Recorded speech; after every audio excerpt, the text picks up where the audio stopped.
खुदा यीशु मसीह के नाम में आप सबकी सलामती चाहता हूं। और आज हम प्रोग्राम लेके आ रहे हैं कि पाकिस्तान में खासतौर पर जो मजहबी अकलियतें हैं, रिलीजियस माइनॉरिटीज हैं, उनके साथ नफरत क्यों की जाती है।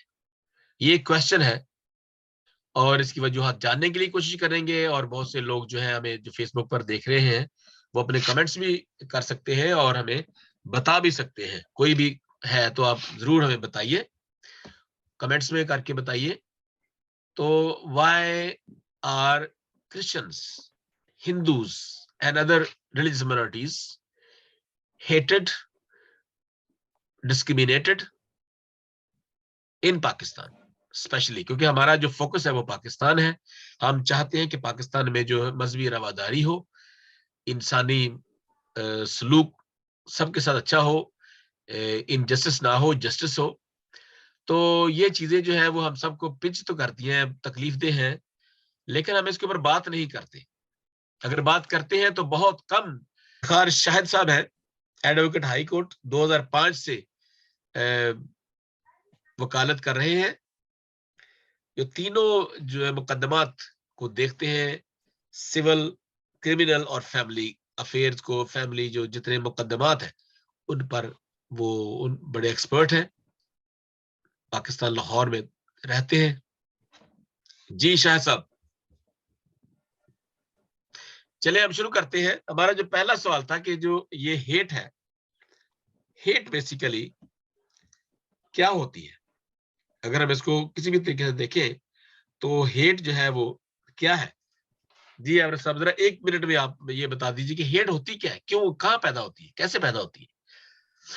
हेट उसी वक्त डॉक्टर साहब पैदा होती है जब आप अपने आप को दूसरे से बेहतर समझोगे। आप जब दूसरे को जो है वो अपने से कमतर समझोगे और ये कहोगे कि जो मैं बेहतर हूँ, खुदा ने मुझे बेहतर बनाया है, खुदा ने मुझे ज्यादा सलाहियतें दी हैं, खुदा ने मुझे ज्यादा रिसोर्सेज दिए हैं और जिसके साथ मैं इंटरेक्शन कर रहा हूँ वो मेरे से कमतर है।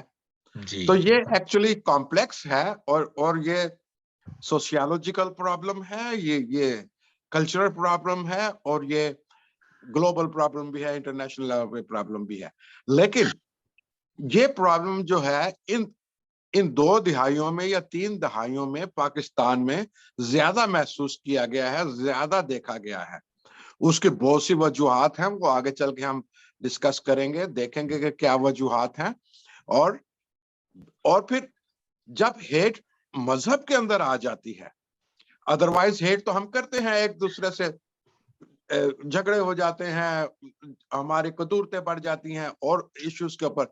लेकिन जब हेट जो है वो आपकी थियोलॉजी में आ जाए, जो आपकी डॉक्ट्रिन में आ जाए, जो आपकी आइडियोलॉजी में आ जाए, वो बहुत खतरनाक बन जाती है, साबित हो जाती है। और यही चीज हम फेस कर रहे हैं पाकिस्तान में। पाकिस्तान के मसीही ये फेस कर रहे हैं। आप और मैं पाकिस्तान से ही आए हैं, हमारा वहां पे आज भी हमारा दिल वहीं पे धड़कता है। तो इसलिए यहाँ पे अगर मैं कहूँ कि मैं अमेरिका में हूँ तो why should I care about Pakistan? नहीं, हम जो है जुड़े हुए हैं, इसलिए हम इन चीजों के ऊपर बात करते हैं, इन चीजों से गुफ्तगू करते हैं और वो नफरत हम यहाँ बैठ के महसूस करते हैं। और वो चूंकि हमारे एक्सपीरियंस वहां का है, हमारे तजर्बे से ये चीजें गुजरी हैं। तो ये है हेट जो पाकिस्तान में बहुत ज्यादा तशवीशनाक। हाँ जी, मैं ये चूंकि नफरत जो है वो अगर हम साइकोलॉजिकल देखें, साइकोलॉजिकली नफ्सानी तौर पर भी, या इंसान के अंदर जो है वो हमारी सृष्टि के अंदर भी है कि हम एक दूसरे को बड़ा समझते हैं। हम सब जो है वो इंसान तो है, हमारी जरूरियात भी एक जैसी हैं, लेकिन हम सब एक जैसे नहीं है। कुछ अच्छे हैं, कुछ बुरे भी हो सकते हैं, है क्योंकि हमारा अपने अपने जो है वो हमारी जरूरियात हैं और जरूरियात भी मुख्तलिफ तरह की है। एक बंदे को 10 रुपए की जरूरत है, एक बंदे को 10,000 की जरूरत है। तो इस हवाले से भी, और इसके अलावा भी ये इंसान के अंदर शुरू से ही जेलसी का एक मादा जो है वो बहुत ज्यादा है। और ये भी एक अब सॉरी, इसका भी एक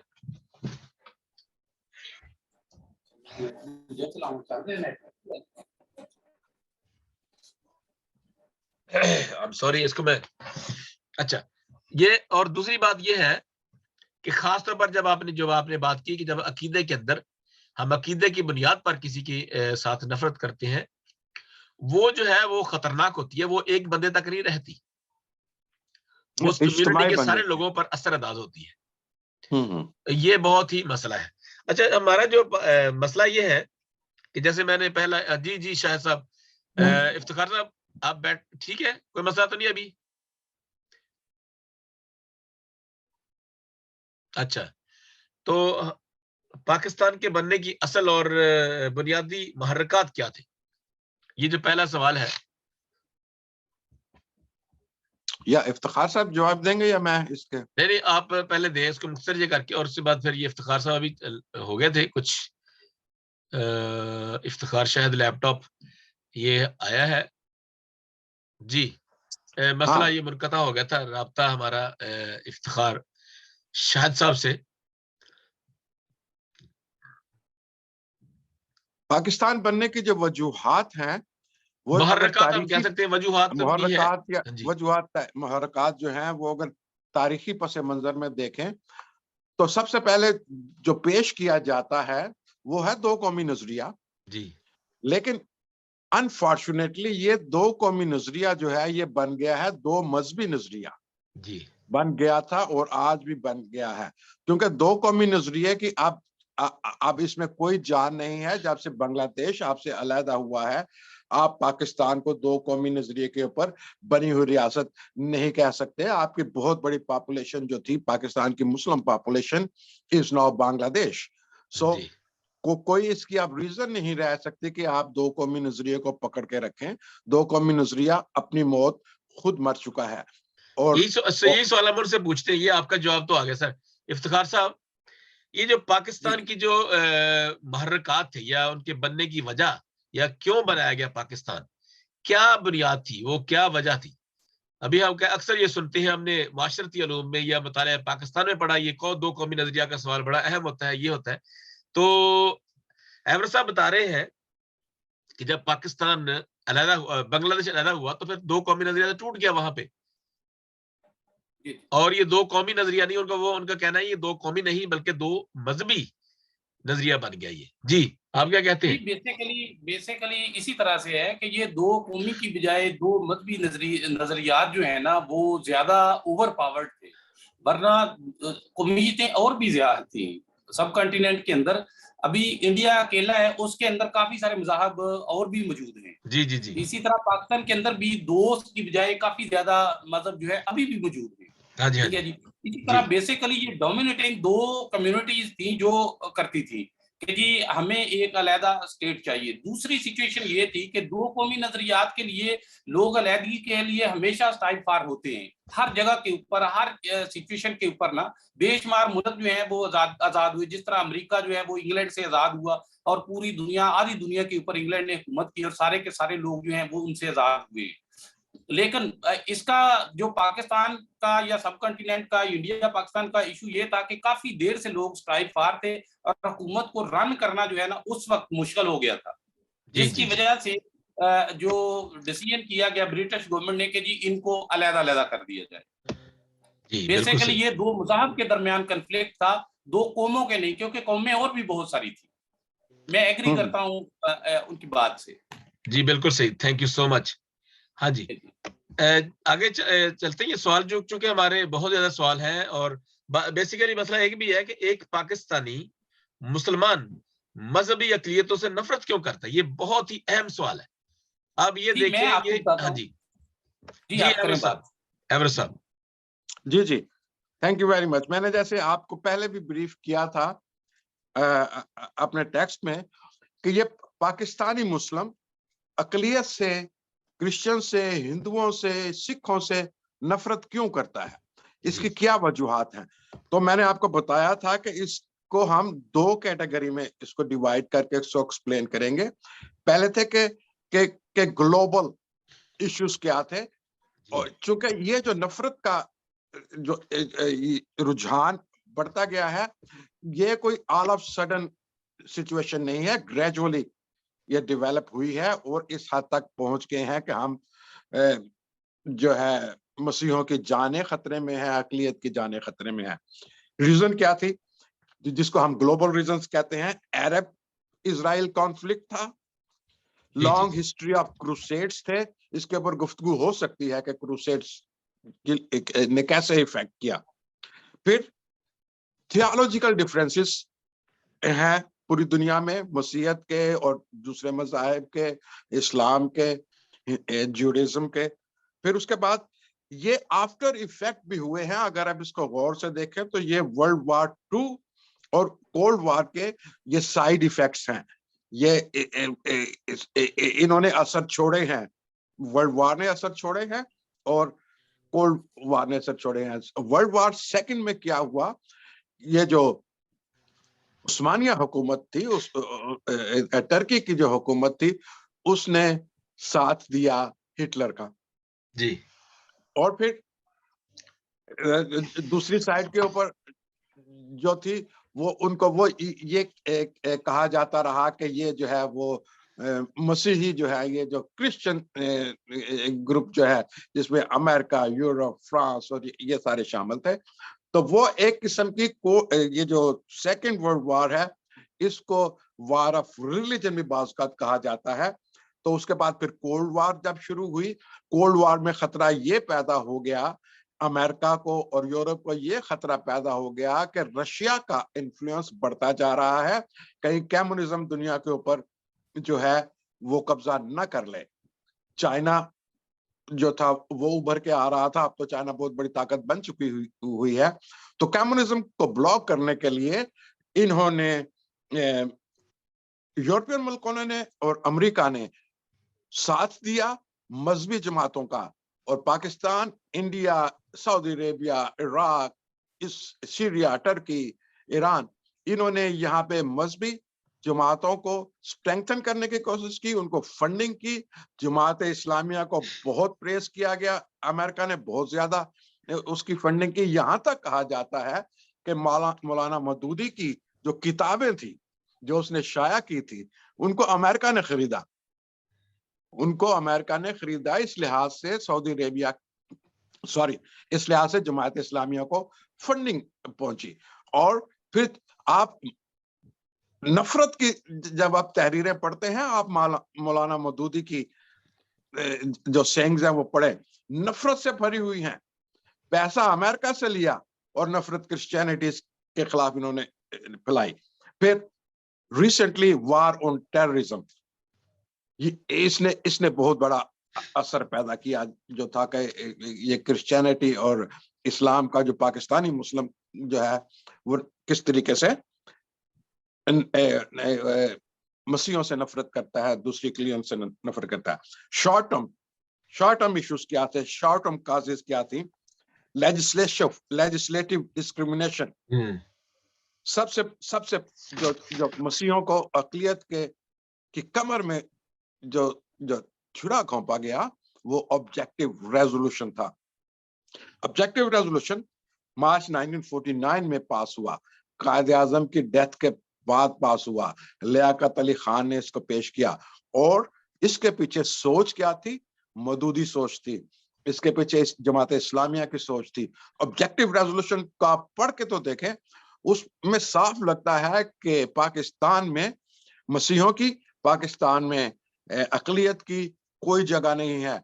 वो ऑब्जेक्टिव रेजोल्यूशन ने ये साबित कर दिया। और उसके आगे जब ऑब्जेक्टिव रेजोल्यूशन, अच्छा, ये जो इसका रिफ्लेक्ट करते हैं, अपना शाह साहब से पूछते हैं, इफ्तिखार साहब, जो ये बातें ना नफरत क्यों होती है ना, मतलब एक मुसलमान जो है, हम ये नहीं कहते ना उनके मजहब के खिलाफ बात करते हैं, लेकिन हम मैं ये समझता हूं कि हम में से कोई बंदा भी जो पाकिस्तान में रहता है, अगर किसी मुसलमान के साथ हमारी लड़ाई होती है, सच जो यही बात है, लड़ाई होती है और पर्सनल लड़ाई होती है, कोई मसला होता है, तो वो लाजमी सबसे पहले उसे क्या कहेंगे? वो चूड़ा कहेंगे।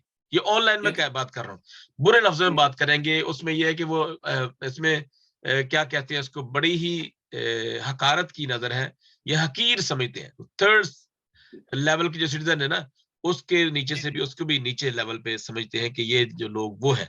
तो यानी नफरत क्यों? हम एक मजहब है और दुनिया के सबसे बड़ा मजहब है, क्या ये गरज है, ये जेलसी है जो बात कर रहे हैं एवरेस्ट साहब? क्या और आप इत्तेफाक करते हैं जी, बड़ी अच्छी बात की थी उन्होंने ऑब्जेक्टिव रेजोल्यूशन की।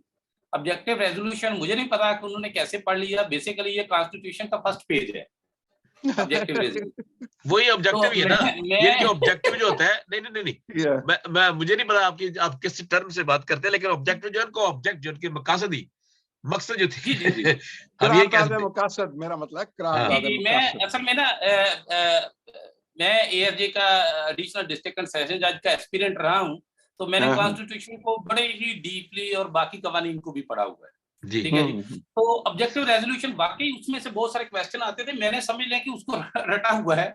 वो सारी की सारी चीजें जो है ना वो बेसिकली इस्लामिक कल्चर को प्रमोट करने की बात की गई है कि जी इन फ्यूचर में किया जाएगा, वो सारी चीजें जो है ना की जाएगी। उनमें अगर मिनोरिटीज के लिए एक ही फिक्रा लिखा हुआ है, वो ये है कि जी उनको आजादी होगी कि वो अपना जो है प्रचार कर सकते हैं अपने मजहब का, अकीदे का। ठीक है जी जी। जी जी। ये मिनोरिटी का फंडामेंटल राइट है, इसमें कहीं भी आगे इससे आगे भी कुछ राइट्स हैं जो जिनकी ना वो कॉन्स्टिट्यूशन जो है वो एंश्योर करता है।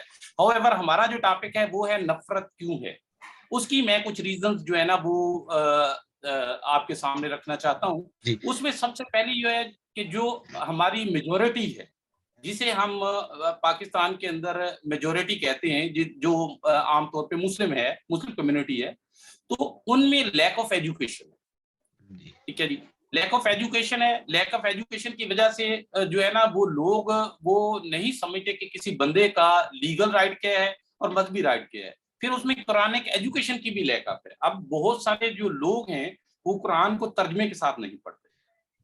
ठीक है, वो अरबिक के अंदर पढ़ते हैं और उनका विजन क्लियर नहीं है।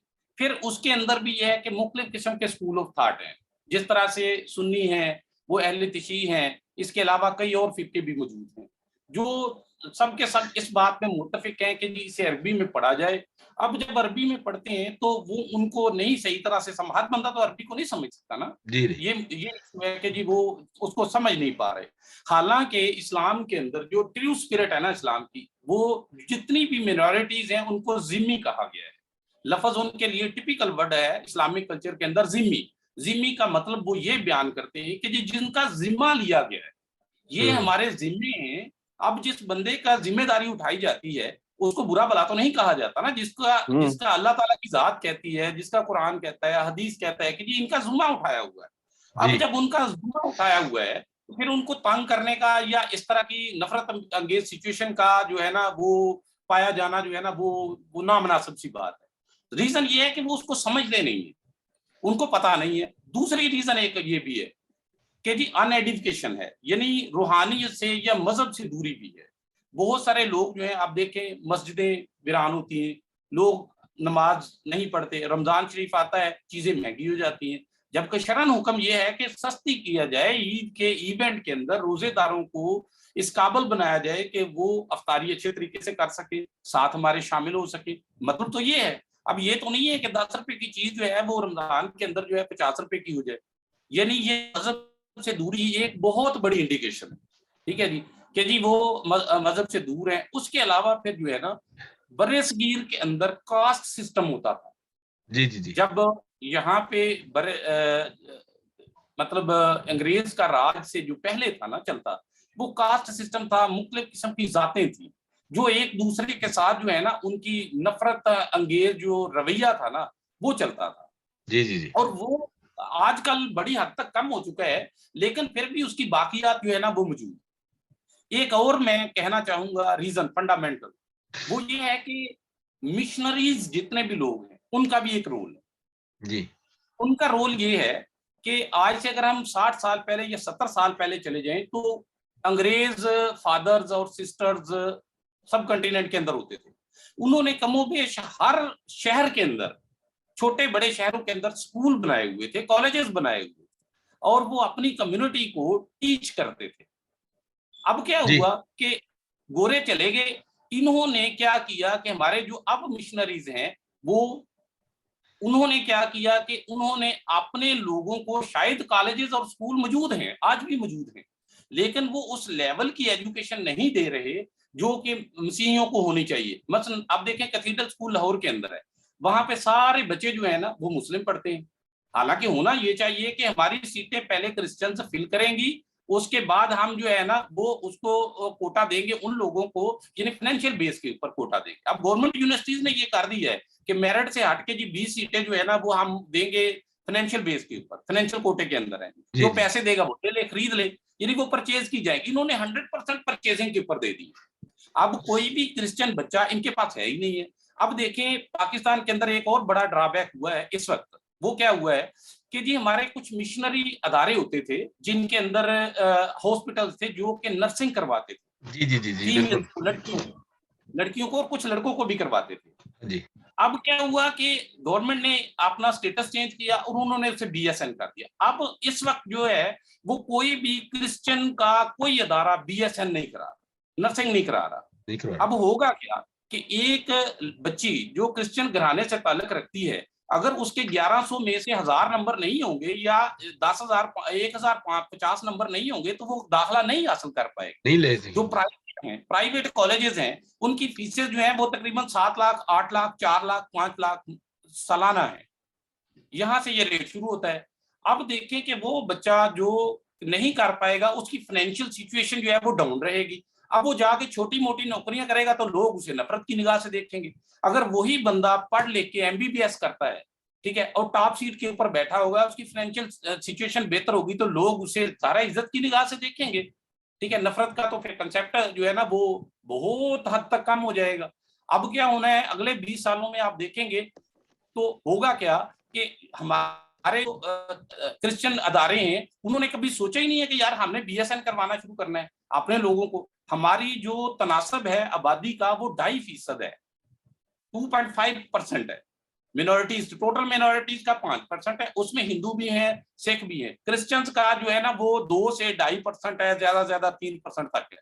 अब ये जो लोग हैं क्रिश्चियन हॉस्पिटलों के अंदर अगर वो MBBS करवाना शुरू कर दे, अगर वो लोगों को बच्चों को मतलब नर्सिंग करवाना शुरू कर दे, BSN करवाना शुरू कर दें, तो डेफिनेट सी बात है कि बच्चों का स्टेटस अप हो जाएगा, तो अगली नस्ल जो है ना वो उससे भी इंप्रूव कर जाएगी। वो सिलसिला जो आज से बहुत साल पहले 50 साल पहले अंग्रेज ने शुरू किया, स्कूल भी प्राइवेट गवर्नमेंट के बजाय उन्होंने कैथलिक के स्कूल शुरू किए थे, मिशन के स्कूल शुरू किए थे, और वहां से पढ़ के जो माएँ हैं आज की जो दौर जो गुजर रहा है इनकी माएँ हैं वो टीचर्स थी, नर्सेज थी, लेकिन आगे वो सिलसिला रुक गया है। रुक इसलिए गया है कि कोई मिशनरी अदारा मेडिकल का कोई कोर्स ही नहीं करा रहा। मैं एग्जाम्पल आपको देता हूँ UCH लाहौर की।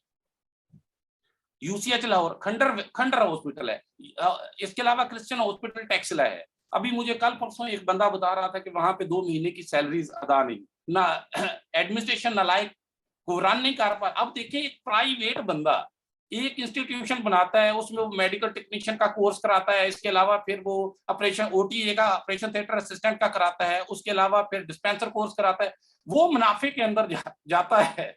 तो जो मिशन के अदारे हैं वो किस तरह लॉस में चलेंगे? वो तो सीधे सीधे नालायक हैं।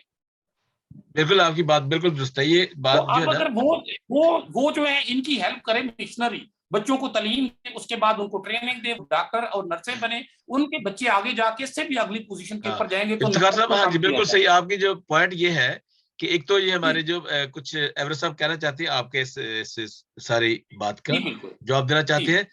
नफरत, चूंकि आपने ये बताया कि नफरत जो है इस वजह से भी एक तो मसला है कि उनके अंदर तालीम की कमी है, दूसरा ये है कि वो कुरान को हमारे जो लोग हैं वो लोअर लेवल के ऊपर काम कर रहे होते हैं, जिसकी वजह से और ये जो आप बात कर रहे हैं ना एजुकेशन की, इसके ऊपर हम कभी फिर इसके ऊपर नेक्स्ट प्रोग्राम रखेंगे। ये बहुत पॉइंट है, ये मैं इसके ऊपर ग्रेट कंसर्न रखता हूँ कि हमारे जो इदारे हैं वो उस लेवल से बहुत कम नीचे आ गए, बल्कि सारे ही बहुत नीचे आ गए। जी अवर साहब क्या आप क्या कहना चाहते हैं जी इनकी जी जो इफ्तिखार साहब बात कर रहे हैं?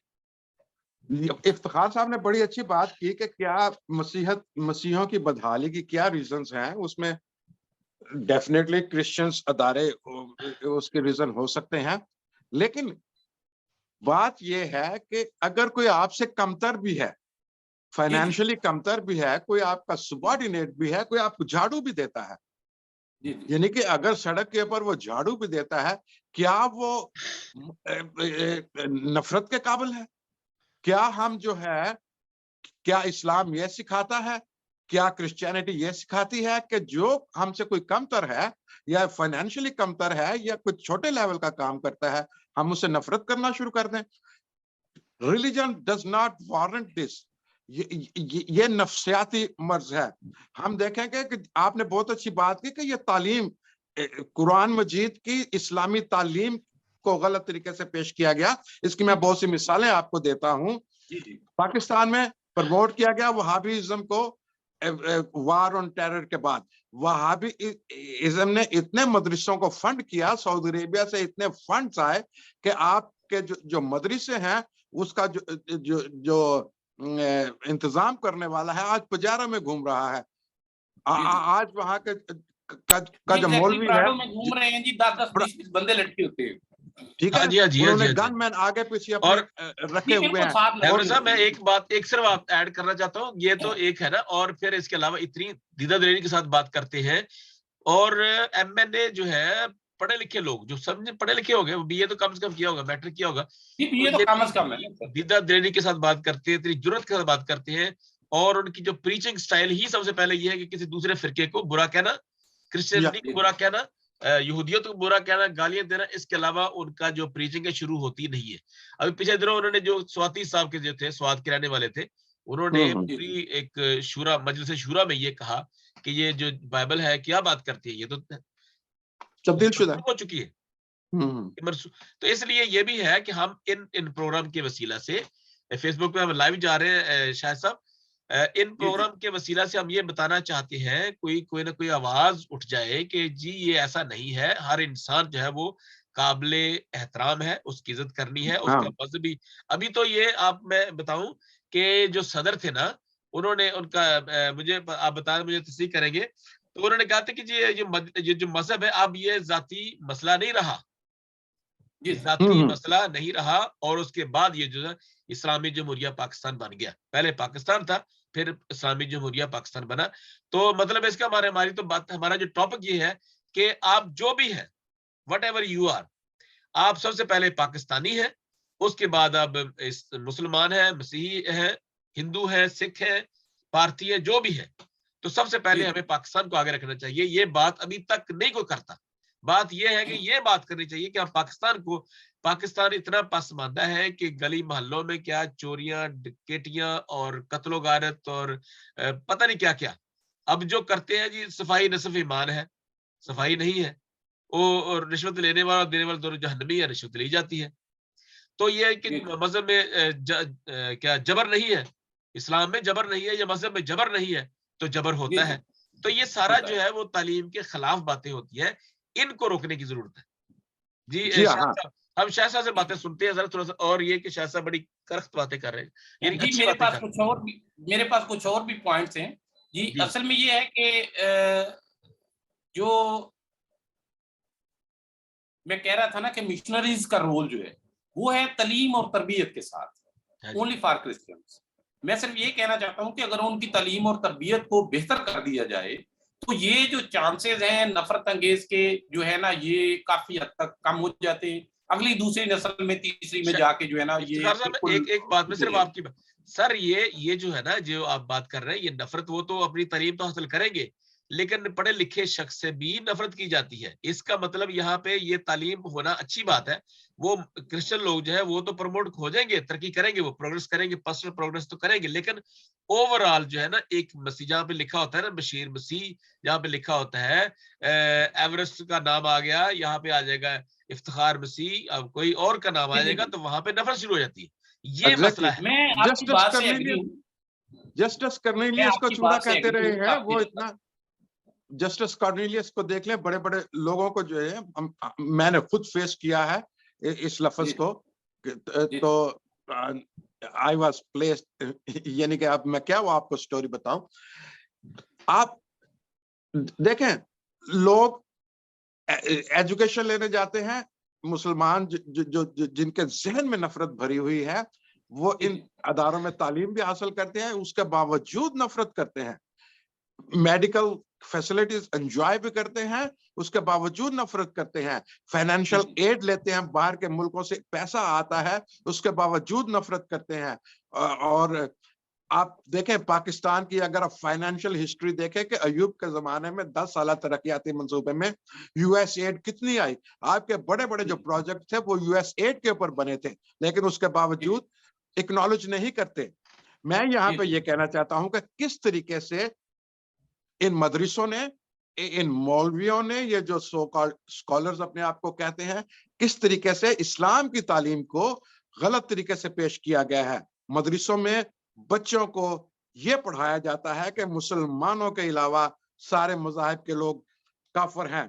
वो लोग मिसाल देते हैं, जो कोट करते हैं कुरान मजीद का हवाला, सूरत अल-माइदा हाँ जी, हाँ जी, अल-माइदा की 51वीं आयत को वो कहते हैं, आए लोगों जो ईमान लाए, यूदो निसार को दोस्त ना बनाओ, वो हकीकत में एक दूसरे के इत्तेहादी हैं। तुम में से जो कि उनका साथी हो वो यकीनन उनमें से है। अगर आप उनको दोस्त बनाओगे तो आप दायरा इस्लाम से खारिज हो जाओगे। दिस इज सूरत अल-माइदा की।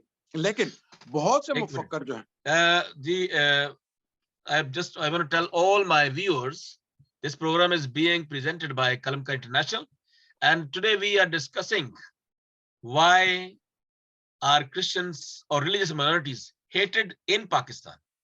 This is our topic, and there are so many, Shahzad, there are so many people who are my students and who are my friends living in the US or living in Britain. They do not know Urdu language, but they know English only. So I'm just telling them that what we are discussing now, that's we are discussing. We are not only discriminated, but we are persecuted in different ways, economically, religiously, sociologically, and psychologically. We are disgraced. We are hated. जी शाह साहब, मैं अपनी बात पूरी ना कर लूं जरा, ये हाँ, दो तीन मेरे पॉइंट। जी कर लें। हाँ, मैं अपनी बात पूरी कर लेता, फिर शाह साहब को।